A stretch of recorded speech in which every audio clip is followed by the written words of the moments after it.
Many real estate reports analyze markets at the city level. At first glance, this seems reasonable because cities are familiar and easy to understand. But cities are extremely large areas. A single city can contain hundreds of neighborhoods, each with completely different housing demand, school quality, crime levels, and economic activity.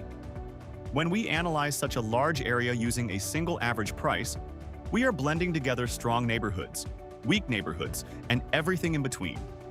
The result is a number that often hides what is actually happening inside the city. Real estate is one of the most local markets in the world. Two neighborhoods only a few miles apart can behave like completely different housing markets. One area might be experiencing rapid growth because of new infrastructure, better schools, or incoming jobs. Meanwhile, another nearby area could be stagnating or even declining. When these areas are averaged together into a single city statistic, the true local trends disappear. City-level statistics combine every neighborhood into one number.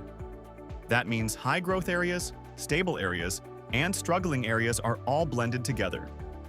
If one neighborhood is rising quickly but another nearby area is falling, the average may show very little change at all.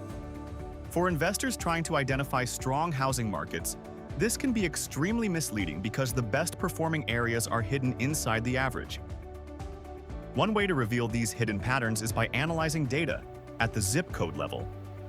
Zip codes divide cities into smaller geographic areas that often behave like independent housing markets.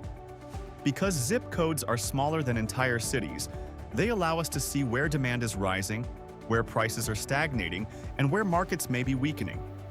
This level of detail makes it much easier to identify meaningful trends. It is very common for two zip codes within the same city to perform very differently. One zip code might be attracting new development, better schools, and stronger demand from buyers. Another nearby zip code may be experiencing slower growth or declining demand. When these areas are combined into city-level data, those differences disappear. But when analyzed individually, the performance gap becomes very clear. City-level housing statistics can provide a broad overview of the market, but they often hide the most important information that investors need. Because real estate markets are extremely local, meaningful insights usually appear when data is analyzed at a smaller geographic level. Looking at housing performance by zip code can reveal trends, opportunities, and risks that city averages simply cannot show. Understanding these local differences is one of the keys to making better real estate decisions.